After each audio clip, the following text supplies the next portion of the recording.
Muy buenos días a todos, hoy es miércoles 3 de noviembre y la palabra del Señor para el día de hoy es Jueces capítulo 1 versículos 22 al 36.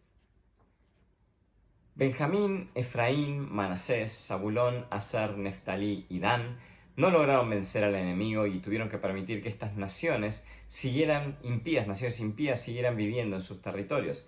El enemigo incluso expulsó a la tribu de Dan de las llanuras hacia la montaña. Los jebuseos permanecieron en Jerusalén y los cananeos que se quedaron fueron finalmente presionados para realizar trabajos forzados cuando los judíos se hicieron más fuertes. Esta serie de derrotas tribales fue el primer indicio de que Israel ya no caminaba por la fe ni confiaba en que Dios les diera la victoria.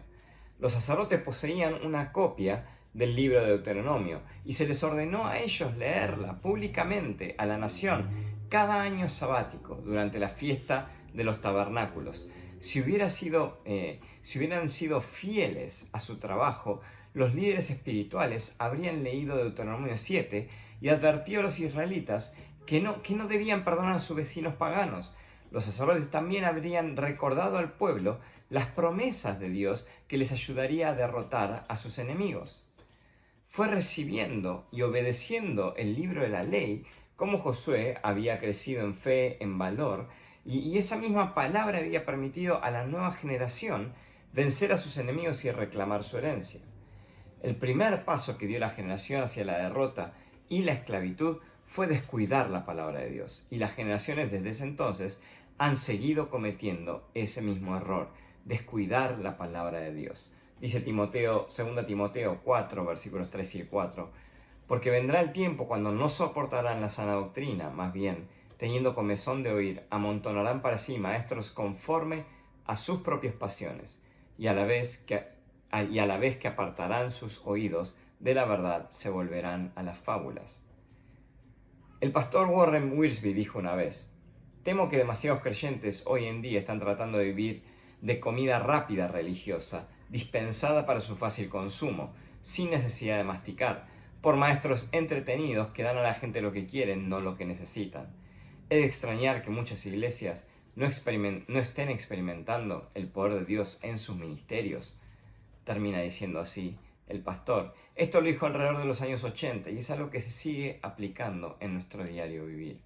Ahora, una pregunta que nos podemos hacer cuando llegamos a este pasaje es: ¿pero no fue cruel e injusto Dios que Dios ordenara a Israel exterminar a todas las naciones de Canaán? La respuesta es: en absoluto. Para empezar, él había sido paciente con estas naciones durante siglos y había retenido misericordiosamente su juicio en contra de ellas. Su sociedad y especialmente su religión eran indeciblemente malvada y debería haber sido eliminada años antes de que Israel apareciera en escena. Otra cosa es cierta: estas naciones habían sido advertidas por los juicios que Dios había infligido a otras naciones, especialmente a Egipto y a las naciones del este de Jordán.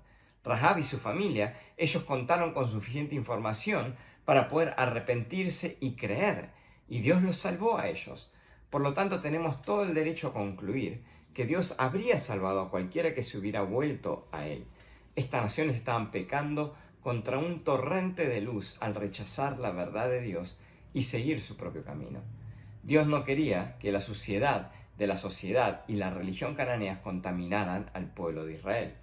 Israel era el pueblo especial de Dios, elegido para cumplir los propósitos divinos en este mundo. Israel daría al mundo el conocimiento del verdadero Dios, de las Sagradas Escrituras y del Salvador. Para cumplir los propósitos de Dios, la nación tenía que estar separada de todas las demás naciones. Pues si Israel estaba contaminado, ¿cómo podría venir al mundo el Santo Hijo de Dios? Dios está perpetuamente en guerra con el pecado, escribió un pastor llamado Morgan. Esa es toda la explicación del exterminio de los cananeos. Es como lo explica: Dios está constantemente en guerra con el pecado. La deidad principal en Canaán era Baal, dios de la lluvia y la fertilidad, y Astarte era su esposa. Si querías tener huertos y viñedos fructíferos, cosechas florecientes y rebaños y manadas en aumento, adorabas a Baal visitando a una prostituta del templo de Baal. Esta combinación de idolatría e inmoralidad y éxito agrícola era difícil de resistir para los hombres, lo que explica por qué Dios le dijo a Israel que eliminara a los cananeos. Los planes de Dios, sus designios, son siempre perfectos. Hermanos, hermanas, hoy, viendo todo esto que estuvo pasando ahí con esta gente, con el pueblo de Israel, la pregunta que nos hacemos es, ¿qué tipo de pastores queremos tener? ¿Pastores divertidos que nos entretengan, que nos den lo que queremos escuchar? ¿O pastores que nos prediquen la palabra de Dios? Yo estoy agradecido de poder servir en una iglesia donde los pastores aman la palabra de Dios y son fieles a la palabra de Dios. Una congregación que tiene sed de la palabra de Dios. Sigamos escuchando su palabra.